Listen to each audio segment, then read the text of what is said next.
Good afternoon, everybody. It is October 5th, 2023. It's 4 p.m. This is the 2462nd meeting of the Darien Police Commission. This is police headquarters. Commissioner Hufford is not here today. First order of business is acceptance of the minutes from September 7th, 2023. I'll make a motion to accept. I did not see any changes. Second, all in favor? Aye. Thank you. Correspondence, Chief. All right, in the interest of brevity, I will lump some of these together. As you can see, the department ate very well in the last month or so. A resident delivered breakfast sandwiches on September 9th.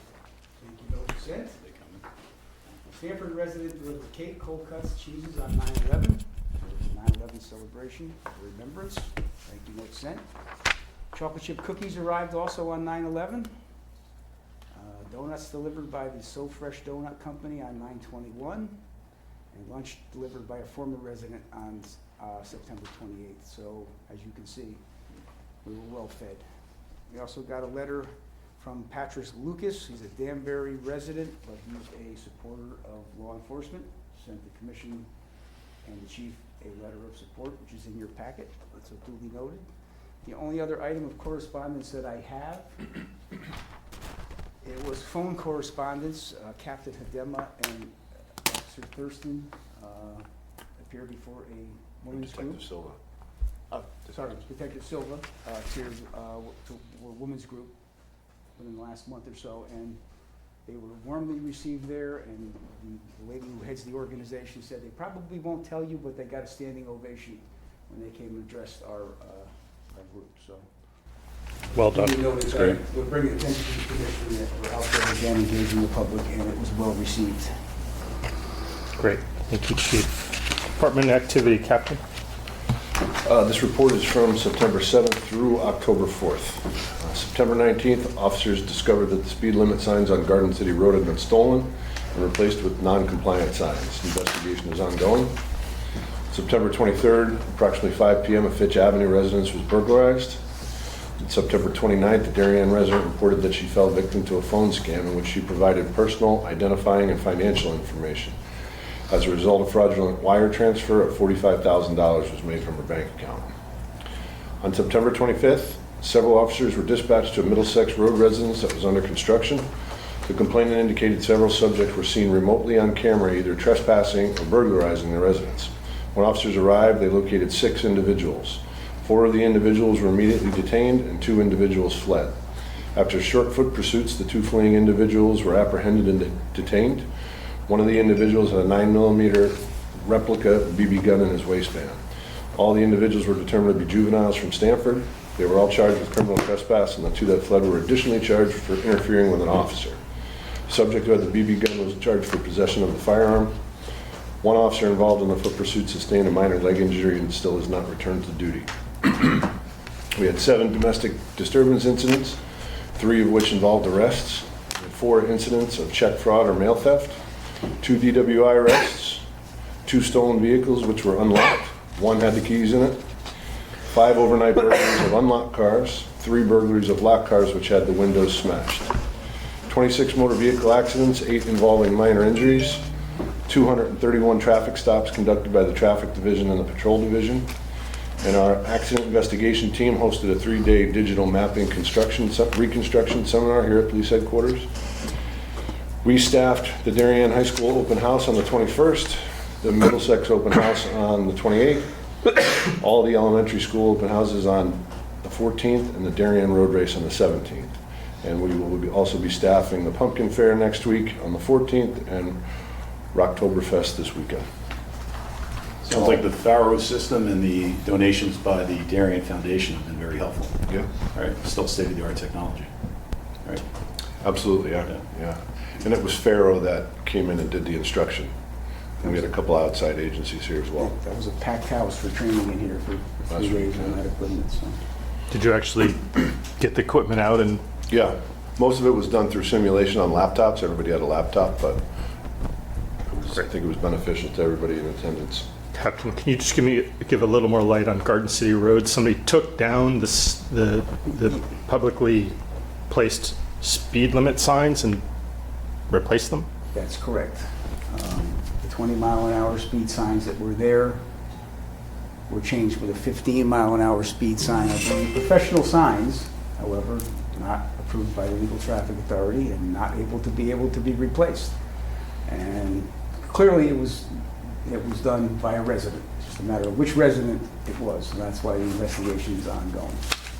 As the commission knows, 15 miles an hour speed limit signs are not approved by the state DOT on any road, town-owned or state-maintained in the state of Connecticut. They just don't allow that. But we have a couple, maybe one or two that are grandfathered in. There's a few that are 20 miles an hour that are grandfathered in, but they don't allow a posting of a speed limit less than 25 on any town or state road now as a matter of SOP. So we're still working on that. I believe the right signs, or at least the accurate signs, maybe not the same signs, are back up on Garden City. Yeah, check today. The appropriate signs are back up. Great. Thank you, Captain. Public comment. I think we're going to hold public comment for the traffic. Is that correct? That's our agenda. So whenever you want. Okay. Old business 5 Mile River Road survey update. I think we have a summary of the surveys that we've received. I think unfortunately Captain Hedema is not here. I think we need a little bit more information from her to make a definitive call on what we're going to do, Chief. Is that The only thing that I would say on that is I'm not sure what the other is. I don't know if that was a write-in, right? but clearly you can see based on this response, how many responses we got back from 5 Mile River. There is no overarching or overwhelming consensus on what to do there. It's kind of Yeah, that's my initial reaction too. There's not a consensus. No, there is no absolutely clear not. consensus on what to do. So Which is that's kind of maybe why it's been that way for as long as it's been that way. Exactly. Many neighbors want it, many neighbors do not want it, so. Chief, do we know what the mean of the number of surveys that we sent? Do you remember that number? I think it was around 50%. I think So we have everyone was roughly addressed. 50% of the people responded back. It was between 40 and 50% out. I believe anybody with a 5 Mile River Road address got a survey. Given the length of the road, 31 is a pretty good response though. It's not terrible. Right. Nope, not bad. Not bad. Okay. Are we okay, Chief, to table this for next meeting to come to Sure. a more definitive solution to that? Okay, update on the dynamic speed sign, routes 124, which is essentially Mansfield Avenue, and 106, which is Hoyt Street. Okay, well, the folks are here to address that very issue, but just for the record, for people that might be watching on TV, so we have a clear-cut understanding of what this is about. For at least the last 2 years, the Traffic Authority has undertaken to put speed signs, dynamic speed signs on Route 24 and 106. Based on community feedback. Based on community feedback, community requests, and the fact that we have put dynamic speed signs in other locations, and they've been a proven traffic calming manner of keeping traffic calm. Okay. It was always our desire to have these on our main roads. These are quite expensive, and as the commission knows, it took time to get the funding at $20,000 or $18,000 or whatever it was a pair, right? And then getting them put in. ARPA funding was received from the town to put this on 106 and 124. And it's been in the works for at least last year as far as getting encroachment permits. And the DPW, Darien DPW got the encroachment permits. More than that, Chief. It's close to 2 years we've been working on this, right? Well, I think maybe the permits were, granted within, let's see, when were they granted? There was permits were granted, or the application in April of 2023. There was a problem getting the speed signs That's- from TAPCO. That's what took Right. There was a months supply and chain months issue. and months Yeah. and months to Right. try to get, supply chain after COVID, getting these, and then actually getting them here was quite difficult, so. So the signs are here, they're ready to go in. Captain Hadema and Tony Tacone from the DPW went out and spec'd out the most appropriate location for traffic calming purposes, for having them in a spot that's conspicuous, hopefully, and without encroaching on people's property, and for the overarching traffic calming on major roads that we get complaints on. So that's where we stand. The signs are here, they're ready to go in, and the folks here are here to weigh in on their perspective on these signs. Welcome. Okay, well, thanks for having us, thank you, Chief. Can you just state your name and address just for the record? Yeah, I'm thanks. Stuart Stockdale. We're residents, and this is my wife Mary and a friend, and she'll introduce herself in a second. We live on 359 Mansfield Avenue. We've been there for 11 years, so we know the street pretty well. 3 of our children attended Oxbridge Elementary School, so right there. A number of days ago, probably about 7 to 10 days ago, we saw police people, police officers, and a crew scouting and actually putting in a sign. So we went out to inquire what they were doing, and these, that was the first we'd ever heard of these signs. Maybe they were communicated, they weren't, but that was the first we'd ever heard. And so we went out to see what they were doing, and they said we're putting in a sign with lights and radar and a whole bunch of communication. And what is a rural quiet Connecticut street? They told us that they are for speeding, that in this particular instance, she said it's because there's a school right there, and the school has a lot of traffic. In fact, if you saw the traffic, I think the bigger issue is the traffic, not the speeding, but we'll talk about that in a second, because if you go to traffic, I mean, it really goes all the way down to Middlesex and beyond to get through. So whenever there's school in session, or whenever people are getting dropped off or back, there really isn't a speeding issue, there really is traffic issue, which is a different type of issue. But they told us it was for the school, and in fact, there's another one going on the other side of the school, so it's pretty clear that this is for the school, because there is a light right there. There's a traffic light, and there is 2 signs there today already, one for the school and one for the light. So this would be a 3rd sign that goes up. I did my own investigative reporting and looked at, says, for a school, the average for a rural or urban location is between 250 and 700 feet from the school to have a sign. Our sign is almost 1,600 feet away. So that is more of a standard for a highway, as opposed to a rural street in Connecticut. So that was kind of the first process. So the captain came out, we talked to the captain at the location. We then had a conversation with the chief and First Selectman McNally about trying to find a compromise or trying to find something. And, apparently the location being placed was literally almost across the street from ours, but right in the middle of our property. We asked her, they said, well, maybe we'll find a place that's good for everybody. We found that they posted a new location, which is now actually in a worse location, because it's as we exit our property, right there to the left, where you would see it every single time you come in and out of our property. Let alone whether these hazard signs are good for you or not, I don't know. You read a lot of stuff on whether these things emit radioactive and microwave and all sorts of technology that pushes out, which may or may not be good for you, but that's at least an unproven. We'll leave that for a second. Our position is, if we could find I did talk to the Department of Transportation, and in fact, this is a state road, as you will know. The permit was granted, but they did tell us that they usually it becomes a conversation between the town and the individuals. They're trying to find a place that is good for everybody. It's a long piece of road. I mean, it's if you go from Mansfield to the school, or from Middlesex to the school, it's a long piece of road. So we ended up saying, okay, could we find, and apparently there hasn't been, nobody from the town ever spoke to us, never communicated anything with us on these things are going up, how about this location, how about that location. And so you could put signs. There's multiple ways to slow down traffic in what is a really trafficked area. Go drive around there now. It's going to take you about 20 minutes to get through that area. So from our perspective, if we could find a better place, would be the best solution. We gave a couple of solutions. There's already a school sign there, which would be optimal to put another sign right with it. Why do we need 3 signs instead of 2?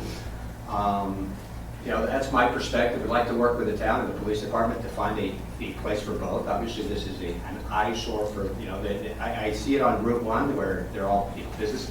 This is a rural part of town. We moved here because this is rural.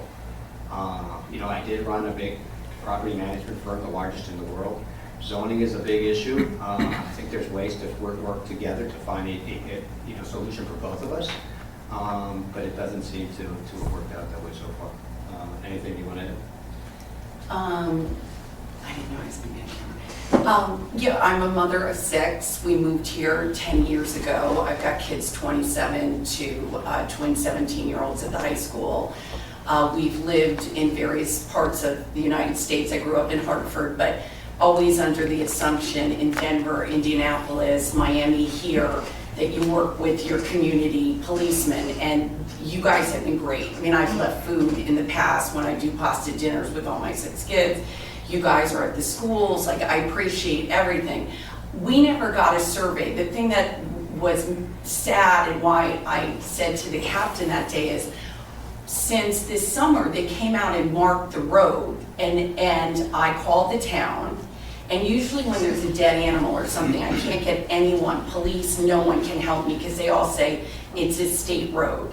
You have to call the city in the state to get the dead deer off or whatever. Like, you know, it's hard to say who's in charge of 124 Mansfield Avenue.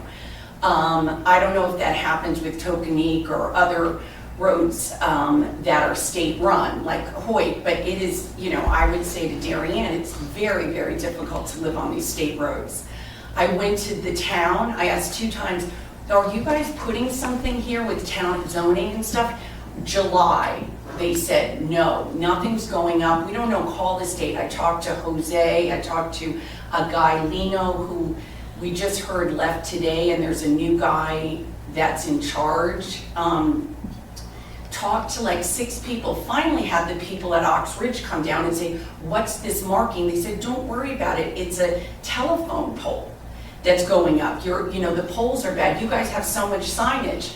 And there are 2 flashing signs down on Mansfield, right, on 124. So you've already spent money on Mansfield down at the Royal School, which has sidewalks. No one really walks to Mansfield. With my 6 kids, I never let them walk. No one walks, there's no sidewalks. So the schools like Middlesex that has a 4-way stop, your vehicle chief was Darien Vehicle 10 today at 2 o'clock. There was a 3-car accident at that 4-way stop of Hollow Tree Ridge and Mansfield. In Middlesex. People are walking to that school. I had 5 kids go to that school. There's no flashing lights. There's no traffic stuff that's going on. You got it on Tokenique on 136 going north and south, but it's not an old farm. It's not an eyesore. Like, you know, what you want to do to Mansfield, it's like, you know, I might as well move to LaGuardia Airport or Carnival. I mean, you've got like then 4 of them on that street. It's just so much flashing light, and I have to say, it does really hurt your eyes. They haven't proven it, but I know the radar guns with police back in the 70s, this radar, you know, they're radiating stuff. It hurts my eyes at night driving by that. I don't know if you're going to see in years that it causes cancer.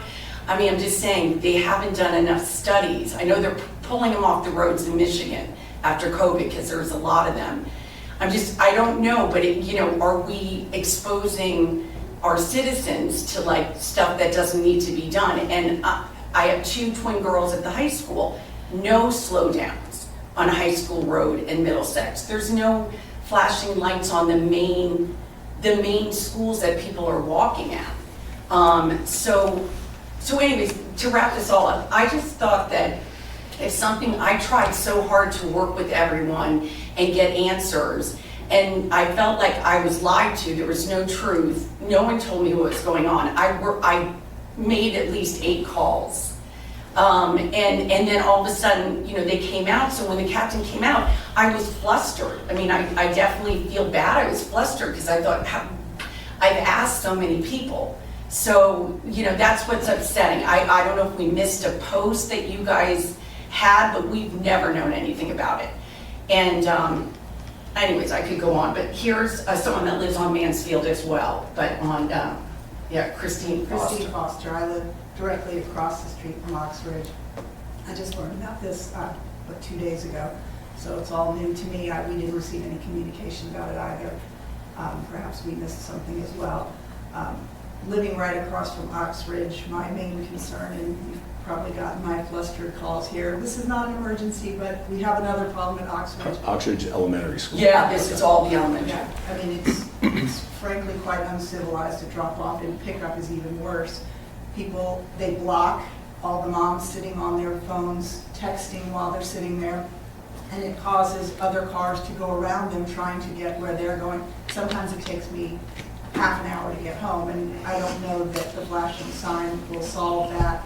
Something certainly needs to be done about the issues that Oxbridge causes. On the open house night they had a couple weeks ago, people decided to not only run the light, but come up our shared road, park on our lawn and on our neighbor's lawn. And the very nice officer who was there, I said, what's going on? And he said, sorry, they just do what they want to do. And I think that's sort of the root of what I'm trying to say is, even if you put the sign up, I don't think people are going to observe it based on what we've seen with the people and the way they behave in the Oxbridge intersection. It's very unsafe. There are accidents all the time right in front of my driveway. I often can't get in and out of my shared road because of the problems caused by Oxbridge. And I think if there were sidewalks on the road, it might make sense to have the speed sign, but there's not going to be a speeding issue and a safety issue for pedestrians when there are no sidewalks. So that's. And today at 2 o'clock, the traffic from Oxbridge, I have to say, because I knew I was going to see you guys, it was literally, it wasn't even out, school wasn't out, and I guess there was a couple accidents on the Merritt, but it was from Oxbridge School all the way down, go down Mansfield, go down Middlesex, go down past Blueberry Lane, go to the Oxbridge Hunt Club, and that's where the traffic was. Are we talking about traffic, or are you talking about the dynamic speed? well, signs? we're just- We're saying, Yeah. if there's so much traffic, How are they you don't really, speeding? people aren't speeding. They may be speeding at late at night or different times. And there's semis going down at night. That's not Generally right. at the School. beginning of the school, right? At It's the awful. End of the day. Let me just, right, and then at the end of the school, right, hours, Yeah. and maybe during, right, that's twice a day we're talking about, right? Yeah, in the morning, yeah. And at That's- night, the signs were there for the school, so if the signs are there for the school, then it's typically during school hours. plus even if the flash, Maybe we can elaborate why the signs are there. It's not just there for the school, Sure. right? It's for traffic, it's off the Merritt Parkway that we discussed. Mansfield connects, right, the Merritt Parkway to the Post Road, right? I mean, we had a much broader discussion about this than just the school alone. Yeah, speeding on Mansfield has been happening for the 40 years that I've been here. And I've done hundreds of hours of speeding enforcement on Mansfield. There is a traffic issue on Mansfield. Mansfield Avenue is not a rural quiet street. It is a primary arterial by the state of Connecticut standards, serving between 7,500 and 9,000 cars a day. I drive down Mansfield Avenue every single morning. And every single morning, there are joggers and walkers and bicycles every morning when I come down Mansfield Avenue. I have to check my speed coming off the Merritt Parkway, because the Merritt Parkway speed on those mornings when it's not bumper to bumper is 65 to 70. And then on Mansfield, people are going faster than we want them to go. Conversely here, we're putting the same dynamic speed signs on Hoyt Street, and the people have been cracking the whip on us of why they're not in coming off the Merritt Parkway, northbound and southbound on Hoyt Street. We have the direct opposite from those residents. Where are our signs that you promised us 2 years ago? So that's kind of what we're up against. We're not in the business of trying to upset our residents. We're not. We don't like to have confrontation or have residents thinking that we're trying to do something to them, like this is some kind of conspiratorial attack, try to devalue their property. We're trying to address traffic calming concerns. Yes, there is a fact that there's a school there. That is not the overarching reason for these speed signs that are there. The fact that we put school there doesn't say school zone. It says school, because Oxford School is not a school zone. It is not mandated or regulated by the state of Connecticut as a school zone. That is something completely different. Unlike Royal, which is actually a school zone down further, isn't it not? I don't believe that it's designated as a school zone. No, The only school zone that I think that we have is homeschool. Where I'm funds are sorry, doubled. homeschool. That's what, yeah. Yes. But here, I don't like the feeling that we're at odds with our residents when we're simply trying to install a proven traffic calming device on a state highway, approved by the state of Connecticut, approved by the Legal Traffic Authority, to try to get people to obey, not just during school time, all the time, to slow down coming down through that area. That's our only concern, right? The captain and the DPW went out there and they spec'd the location. These signs are solar powered, so they have to get a certain amount of sunlight. They went out there, I trust them to go out there to find out where the most advantageous spot was. I went out there, I saw where it was, after the Stockdales and I had a meeting with the first selectman, and like I said, we could move it up 165 feet, so it's right on somebody's property line, between the Stockdale's house and their neighbor's house, where now it's not in front of somebody, directly in front of somebody's house, which is ideally, that's the way that I would do it right from the beginning, right? I would not try to put it directly in front of somebody's house, just for that reason. I don't know what more I can say here. We're not doing this to attack any resident or have any resident at odds with the police department, that we're doing something, almost feel like, I get the feeling that we're doing something wrong here. And from my perspective, we're not doing anything wrong. It's a 2-year deliberative process. The thing I'd add is, when I talked to DOT, they said that typically these things get resolved because the town talks to the residents and they have an open discussion about the subject, and you find that it's a long street, right? If it's not a school issue, then, you know, there's miles to put these things, right? I'm clarifying, it's not a school issue alone. That's what I want to clarify. Right, yeah. It's because it's, you know, it's on both sides of the school, so it kind of is a school issue because now you really put them on both sides of No, it. not alone, but yeah. Nobody called us. It was smack in the middle of our property. You go across the street, yeah, it's not on our property, it's on the straight property, I get that part. But nobody called us, and DOT said, yeah, usually, yes, we gave a permit, but why don't you work it out with the town? They have flexibility on where to put it.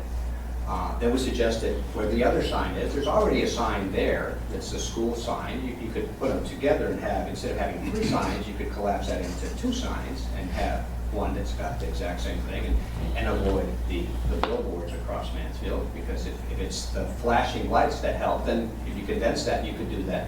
Then we said, put it south of our property, so that we don't, because what happens where they moved it to is where we exit now the property, which means that every time we go out of our property, you'll see it right there to the left. So we don't want to see that sign every time we exit our At the property. 4-way, we were saying like where Keywood Inn, that you go up the hill, where everyone asked for a light for years since I moved from Denver. There were people saying, please put a light at that Mansfield, Middlesex, Keywood Inn, you know, so you would put a light there. Yeah, everyone's asked, just put a stop sign there, or you know, a flashing light there. That's where everyone's breaking. Not going up to, you know, I mean, I trust Chief, everyone that's studying it. I'm not trying to tell anyone their job. I just wanted to just have an open discussion, and as a community, try to just come up with, I've lived here 11 years with my kids, and we belong to a club across the road, and I was always trying to get my kids to go down to the 4-way stop, you know, and make sure we could all cross, and people don't stop at that. I mean, there's just, we could all have I just wanted a discussion. It's not like I haven't lived in my property for 11 years You and could put a seen stop it. sign on Mansfield and Middlesex, right? There's a lot of different solutions. I mean, you mean a The state traffic would- light? the state You would have have a- Yeah, just stop signs. I mean, if you- So that's not our issue, though. That's a state issue. But see, that's the thing, is I asked them 5 times and the state kept saying, oh, trust me, they would contact you if they were putting a traffic light, a flashing light. Like, no one tells The you what's state's been going really on. helpful, actually. They're really trying to offer solutions, but we can't find a solution here. Obviously, we're gonna be disappointed in, wherever they put the sign, but at least we want somebody to listen to our concern. And I believe we're doing that as we speak. Yeah, that's no, great. and that's Thank fine. you We so have money. much. I'm not- I appreciate that, Chief. Can I ask a question? Yes, If the ma'am. goal is to slow the traffic that has to slow down considerably coming off the Merritt, would it not make more sense for it to be much closer to Merritt where that dangerous curve is? Curves, all those Or is curves. it because there's too much tree coverage for the sun? Tree coverage and encroachment area on the side of the road to get the sign in. It's a combination of things. You typically don't put signs like this in a curve. You don't. You just don't. Right, that defeats the purpose, because people are slowing down anyway, correct? And, as you get closer to a traffic light, whether the traffic light is green or red, subconsciously, if not consciously, you know there's something coming up ahead, and that tends to slow people down as well. Even when you're coming up Mansfield Avenue, even if the right light is green, you at least know there's something coming up ahead. And again, the DPW went out with Captain Adema, and they identified what they thought based on their experience and expertise in this, and I did this for years as well, that this was the best location. Following the handbook, correct? Yeah, and we have some latitude here. Field engineering always comes into play, right? They need to get the sunlight to this sign. We're not getting a power drop off a utility pole. And this is where, not too close to the corner of Middlesex, but on that straightaway to get people to slow down in that straightaway before they get anywhere near the school. That's the thinking, thought process behind it. I think it's reasonable. I think it's defendable. I think there's always going to be times when the government is going to be at odds a little bit with some of the people that are governing. I think this is one of those times. I'll readily admit that. But Chief, do you think we could go down south, like 165 feet, like going more towards the problem area, all the accidents happen? Like where Middlesex and Keywood and, going farther down the street, because it's the same sunlight and the same trees. Like, we want to work with you guys. And that way, I'm just trying to think, because Or up between the light at Ox Ridge and, is that Pembroke? Is that Pembroke? yeah, Pembroke, yeah, going up farther towards Pembroke. There's a wide area of, it's where I always jump into to avoid getting hit by a car, that wide section of grass as you're going up Mansfield. Well, the issue from the Merritt is people coming south, not people going north. This is a sign going north. And it's going straight into a traffic light, to your point. There is a traffic light straight Yes, ahead. you So slow people down. are going to slow down and stop. It's not like it's a Because they middle. got that. going north like I do when I can't get on I-95, they go north to get to the Merritt Parkway. I get it. I pull people over for passing me over the double yellow line on Mansfield Avenue, going north to the Merritt Parkway. That was- All I'm saying is that it's a Good long morning. road. It's not just the school part, and that part's going south. I mean, We'll work, we just wanted to work with you guys. We never got a survey, none of it. I've talked to a couple of people because we've had gatherings, people didn't know about it. Because they knew about Royal with the sidewalks, and there's 2 on Mansfield on Route 124 already that cost a lot of money. They didn't know 2 more were going on the state road farther up. So, that's it. However we, could go, we just didn't know there were 4 of them. And I think Hoyt is excited, you're totally right, because a lot of those guys are walking to work. And I think your chief is right, because I know a lot of people on Hoyt said, we want it because we walk to work all the time and we're going there. So you're right. The state designation for both of those state highways is exactly the same, a principal arterial. I know we like to think we live in leafy 06820. I get it. I understand why people live here. I understand it completely. Mansfield Avenue is not a bucolic, backcountry, Darien roadway. Even though we like to think of it that way, it's not. It's a beautiful road with beautiful homes. I get it. But it is a major north-south arterial roadway connecting the Merritt Parkway, US 1, and I-95 that happens to have 2 schools on it, which is our concern. Yes, not the overarching only concern for traffic enforcement school zone, but the fact that 2 schools are on those roads, and we know that people exceed the speed limit on that road on a regular basis. And we cannot have officers there 24 hours a day, 7 days a week. That's my, in a nutshell, that's my perspective of why. I We're rarely doing ever this. see a policeman there, to be honest. At the school? At the school. No, just to give Mansfield. tickets, my six We've been kids. there for many years, and we really hardly ever see policemen stationed there waiting to, slow people down. Maybe you did that for a while, then people would slow down, but that's at least I haven't seen it. I've lived there for a while. So I don't know, is there, Is there any flexibility in moving the sign? I mean, it's a long street, could we move it south, 75 could we feet? walk it, we'll walk it with you, just come up with, you're like, no. We can go around and around the block on this. They identified the location which they believe was the appropriate location. You folks didn't like it there, I get it. We moved it 165 feet for a potential location that's on a property line across from an electrical box and a fence and trees, and still enough getting sufficient sunlight. To me, that is a reasonable accommodation. Your results may vary, that may differ. You don't agree with me, but I think that was a reasonable accommodation to move the sign to the second location. And the other property line is not reasonable. I- It's just almost the same. It's the same, street, it's just south, because we don't look at it But the as reason, much. the reason they didn't want it further south, it's too close to the curve coming around at Middlesex Road. That's why. It's, you can see all the way if you stand there to our property line, because it'll be both sides will be on our property It's line. 50 feet down, it's not that far And down. we just don't have to look at the radiation. I'm telling you, these hurt your eyes, and just like the radar guns with the police, I'm telling you, you're gonna find out this causes cancer, because they're already writing about it. And I don't want my family of 8 passing this sign 20 times a day.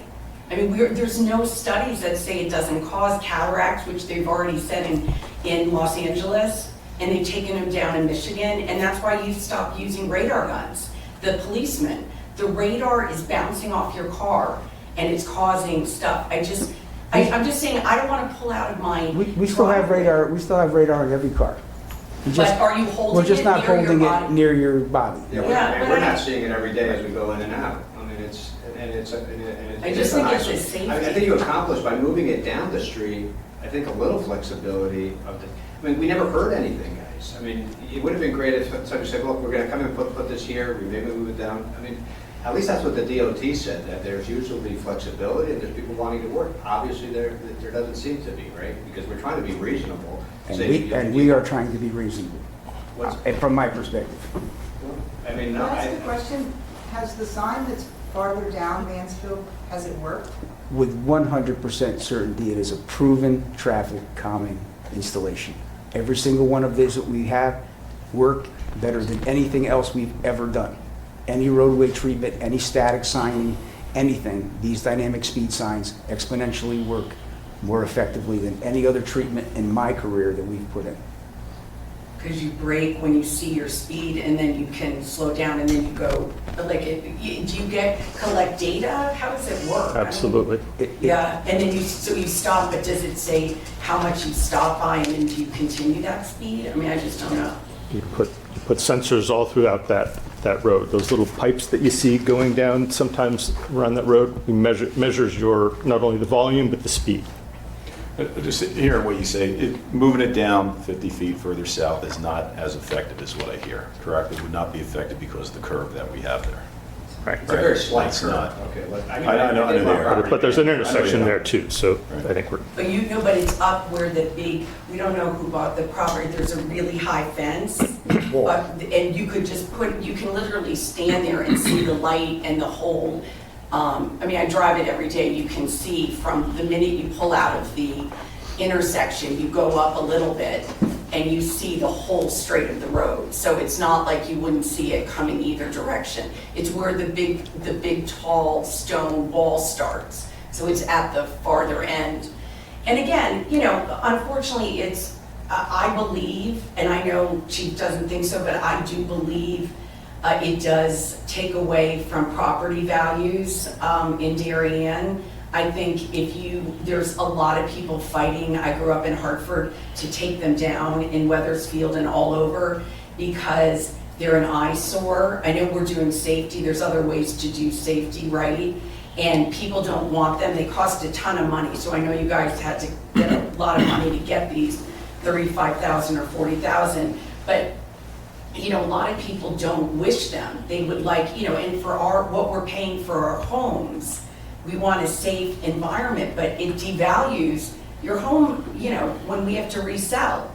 Just on your first comment, I won't comment on the value of the home right now, but the residents in Darien have been very, very positive. Like, we've gotten nothing but positive feedback on these dynamic speed signs. As the chief mentioned, they've been highly effective as well. So just in Okay, terms of okay, no, I agree. we've had, but just to finish, No, you know, no, I agree. we've had residents asking for them right Oh, over I the last get few it. years, you know. Yeah. It's just the location. And we constantly have residents where we can't put them in permanently. We have temporary ones that we'll put up, right, to kind On of speed near in that water. area. Yeah, I saw. All throughout town, and this is all areas of town, just in terms of that Obviously, feedback. you have to put them where you have to put them, but you don't want them on our property. I think that's just. It's not on your property, though, is It's it? across the street, yes. On It's public, just you're on the looking public at it right of day way? and night, yeah.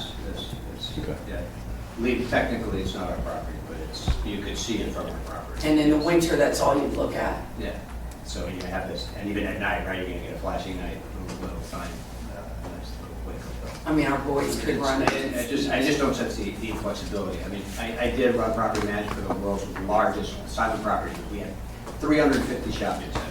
Every single municipality went to would work with us on things that they gave in and we did.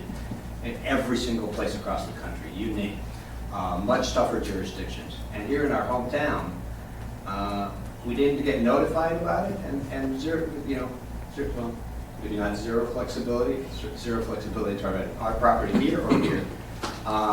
And not even our property on the other side. I mean, it's just, I find it interesting. Okay. Right, thank you for your input. Appreciate your comment. Thank you. We will have a discussion about that, Chief, I guess. Okay. New business, tow list Lone Star request. All right, so a little backstory on tow lists. There was a time to be on the tow list in the town of Darien, you had to be a Darien repair facility. And over the years, that has morphed. We don't have that anymore. Vernal Service was the last, well, Grant's Auto Body is on, and Dave Vernal from Vernal Service asked to come off. So we have a letter here from Lone Star in Stamford if we would consider them to go on our tow list.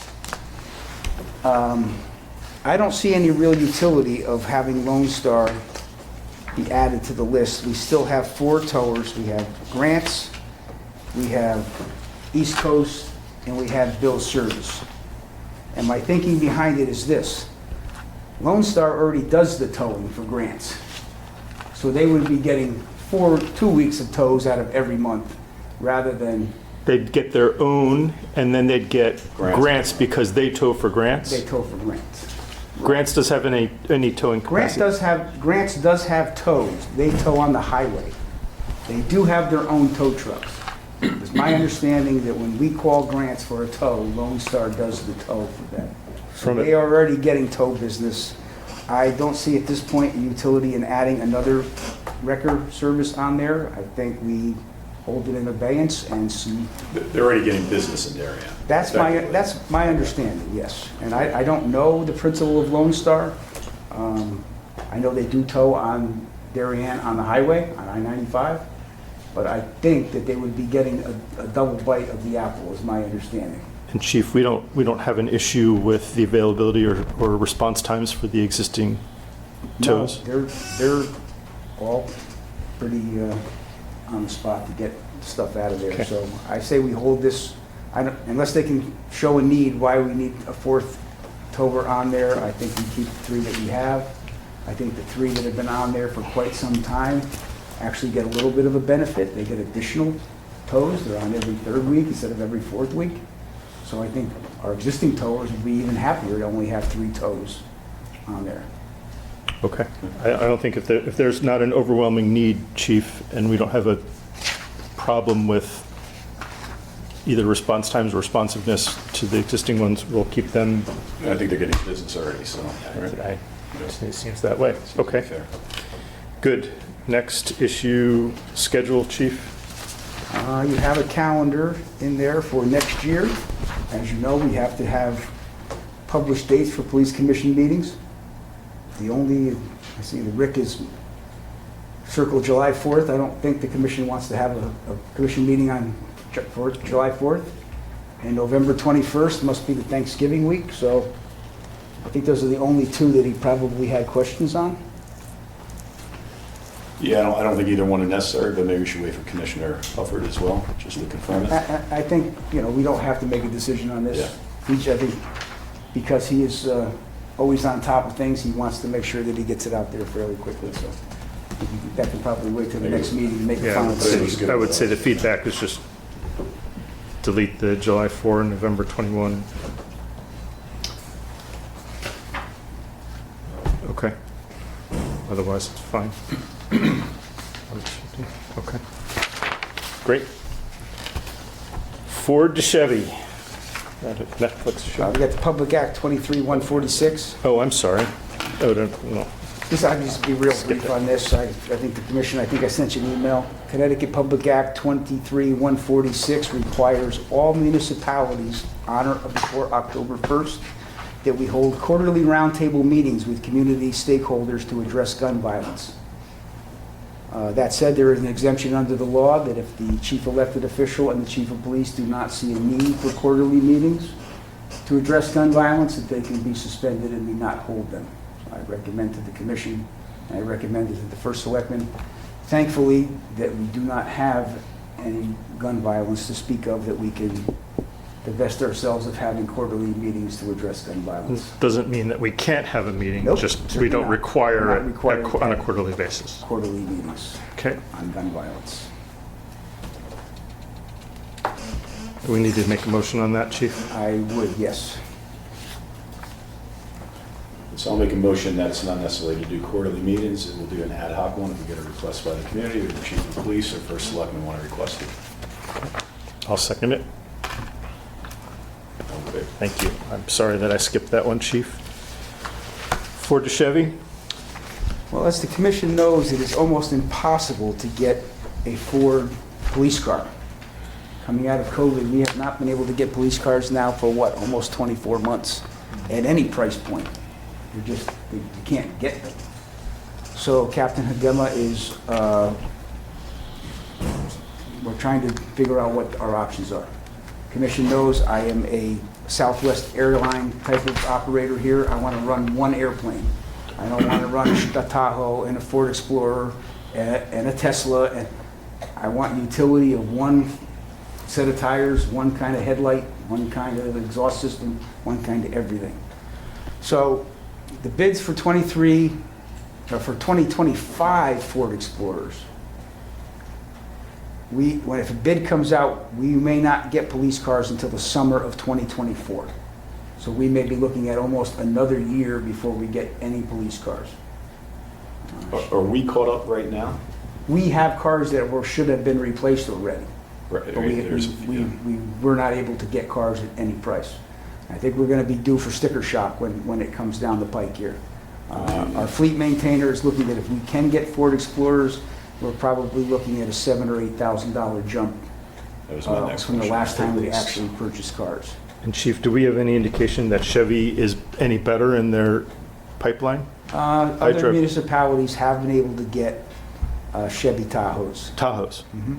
I Right. drive the Post Road almost on a daily basis, and there hasn't been a new car on that lot in 2 years. No, it's difficult. You can go get a Chevy Tahoe fully loaded for $85,000. But as far as the Chevy Tahoes that are police vehicles, the price, right, the money they're making, the company is making, right, are not as much. So they're going to produce what they can make the most money on. When we could get patrol cars in 2023, or at least the prices that we had, the Tahoes were about $3,000 to $4,000 more than the Ford Explorer utility at that point. Captain Hadema did tell me today that there's a possibility that somebody in Pennsylvania has some Ford utility interceptors on the lot. If they're on a Pennsylvania state bid and there are Ford utility interceptors there, I would recommend that we quickly join with the finance department and the board of selectmen to get a bid waiver and go and buy those cars. The money's earmarked, it's budgeted to buy the cars, so it's not like we have the money. So Are other municipalities looking at Chevy? I mean, you go to Granite, or the Yeah. opportunity to get a couple of Yeah, Tahoes. other municipalities in Fairfield County here now have. Some of Not for them the full Chevy. fleet, though, it's just Yeah, a few, right? yeah. Yeah. Some operate a mixed fleet. It is a little more difficult, it's a little more parts intensive when you need Keys and something. everything, yeah. The Ford utility interceptors now have pretty much been the standard for police cars across the country. They probably outsell Dodge and Chevy on police cars, probably 2 to 1. Do not get a Dodge, I hear No. terrible things about those. I am Police going to the package Chiefs anyway. Conference in a couple weeks, and, you know, the heads from Ford are there, so I will get a hold of them to find out realistically what we're looking at. But it doesn't seem, unless we can get cars that are on the lot somewhere, we may have to pay handsomely for them. We have to, may pay a premium to get them. And you folks know that a police car, totally outfitted, it is not a cheap proposition. You're talking about $55,000 to $60,000 per unit. But if we have to go to Chevy Tahoes, yeah, the car might cost the same, but now we have to buy everything new. The partitions, the push bars, everything has to be changed. All the lights are new, the console's new. This is why I like keeping what we have, the same design, for efficiency. I don't like buying new equipment just because we have to buy a new car. We've had Chevrolets in the past. We have. We went through, you know, and they were fine, but I think the Ford utilities are much more proven at this point. We have very few major malfunctions of police cars. Commission knows we typically keep them 3 years, which is like 70 or 80,000 miles. But on idling time, it's 5 or 6 or 7 or 8 years, where you open your car door twice a day. Those cars get opened 200 times a day, right? We have bodies of all shapes and sizes sitting in those seats over 2 or 3 years. And by the time the 3 years comes along, I might have to put the Manhattan phone book under me so I can see over the dashboard. It's just, they wear out. And the only police package for a Chevy would be a Tahoe? Yeah, they have also make, I think, a pickup truck. Oh, no, okay. I don't think they make a sedan police car anymore. I don't think they do. And nor does Ford. Okay. Ford does not make a police sedan anymore. So, just want to keep you, she wanted to keep you posted on that. What are the CSP sedans? What are those? Those are Ford Tauruses, but if you see a sedan, those are at least 4 years old. And they put the rookies in those, right? Yeah. Or the auxiliaries, or somebody that cracked up their main car, and they're not gonna give them another nice new one until they come in, so, yeah.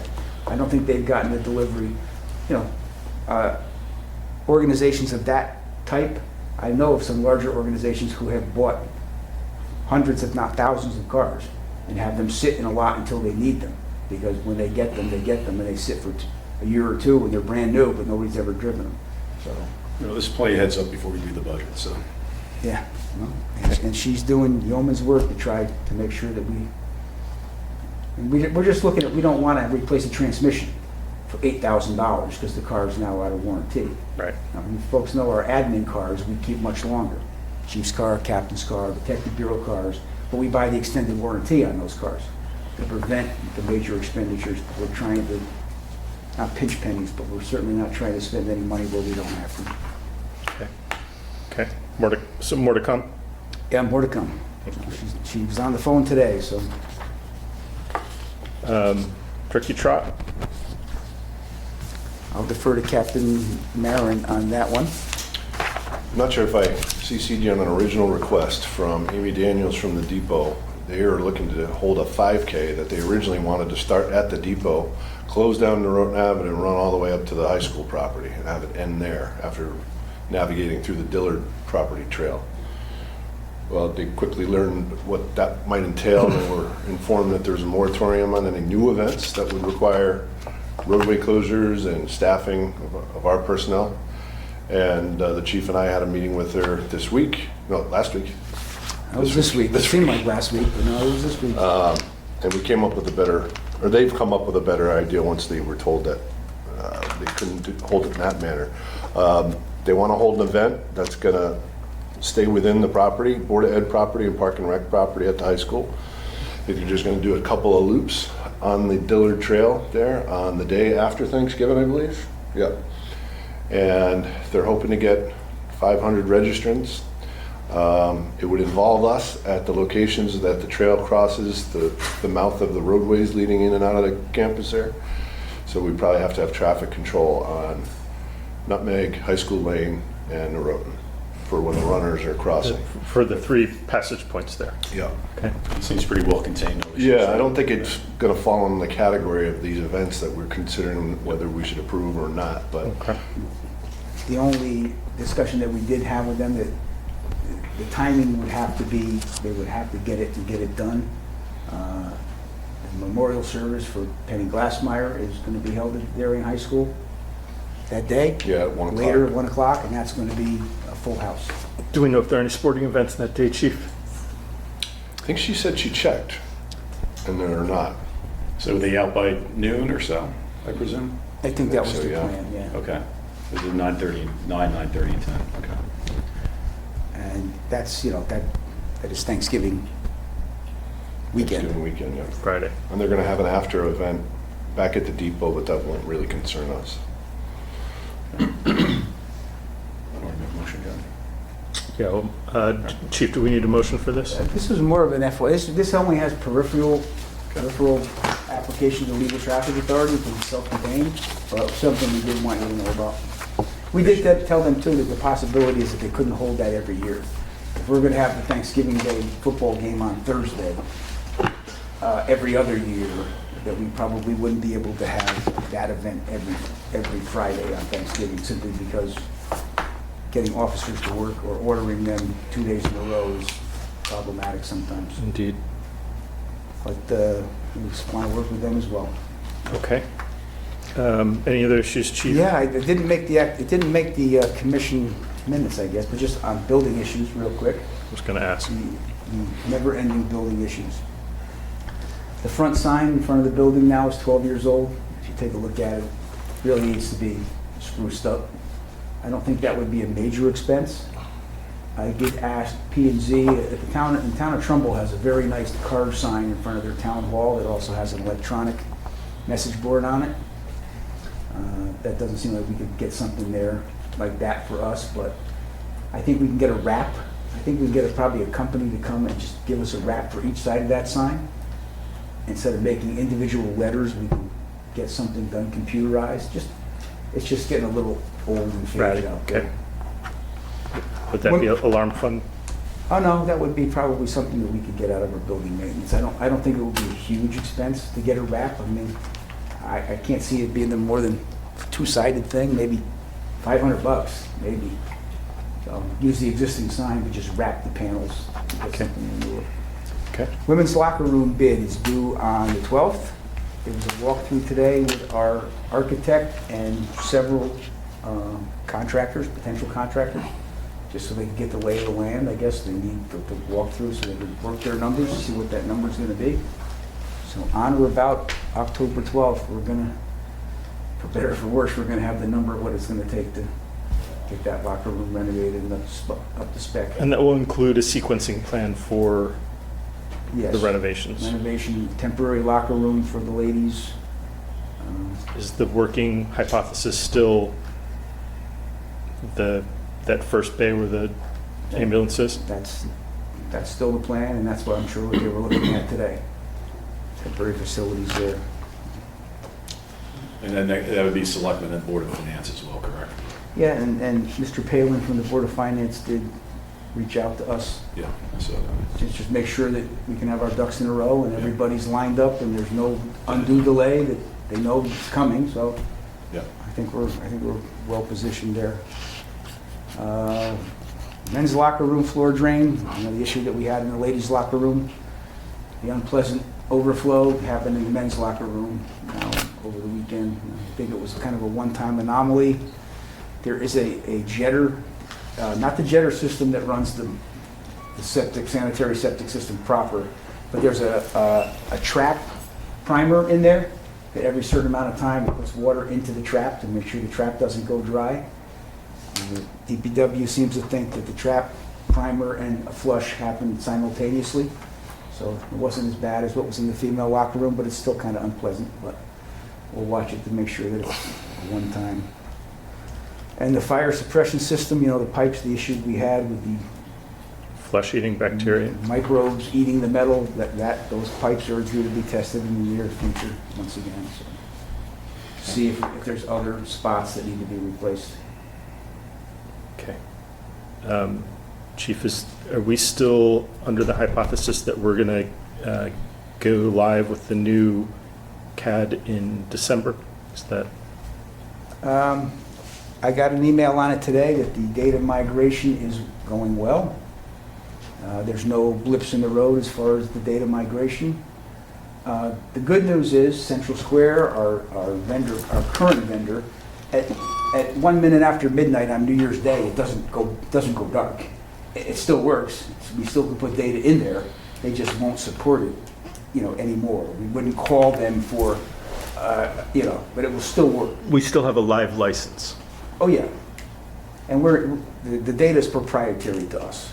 I think we've spent enough money with Central Square, as they're not going to try to submarine us on some kind of ransomware if we're going a week longer. But the plan is, yes, to still be able to run those two systems simultaneously for a period of weeks to make sure that everything's... And NextGen is a proven product here. They have 80% of the police departments in the state of Connecticut. There's nothing there that's going to be, we're going to find out that something's not going to work, right? That's a good thing. So, yeah, I think it's on track. Good. Hopefully under budget. Thank you. Anything else, Chief? Captain? I think so. This has been a full meeting. It has. We got it. I think the only other order of business is we are the 5th. Brent, how are you on the 19th? 19th is good for me.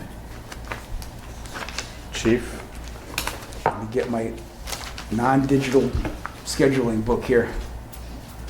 The 19th, I am not available on the 19th.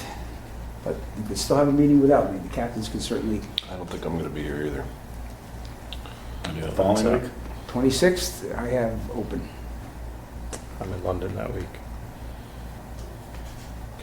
Is there any...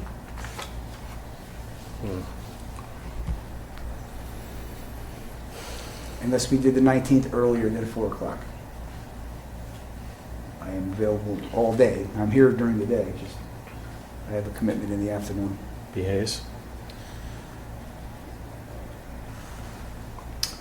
I can rearrange something, but if we do it early, I mean, it's, I'm 7 o'clock to 9 o'clock, I'm fine. Or 9, yeah, 7 to 9, 7 a.m. to 9? yeah. That's I the have only to time. rearrange something. If not, what about that Friday? The 20th? Doesn't have to be a Thursday, right? Kids are off at school. The high school's off. It's a PLC day. Could do it. And you're only available, Brent, 7 to 9?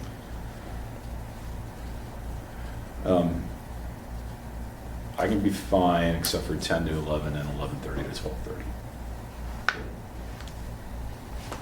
10 to 11, 11:30 to 12:30. And what's the latest for you, Chief? I would like to be out of here no later than 4 o'clock. Can we do 1? That's fine with me. Yeah, that 20th? absolutely works. That's easy. Hopefully, What's on the our 19th? friends at Channel 79 Is that can what we said? 19? 19th. have 1. somebody here at 1 o'clock. Captain, is that no The good for 20th you? is good at 1 for me. Oh, that's good for you. Yeah. Perfect. Let me just check one other data source here. All right, 1 p.m. Thursday the 19th. Okay, thank you. Move to adjourn.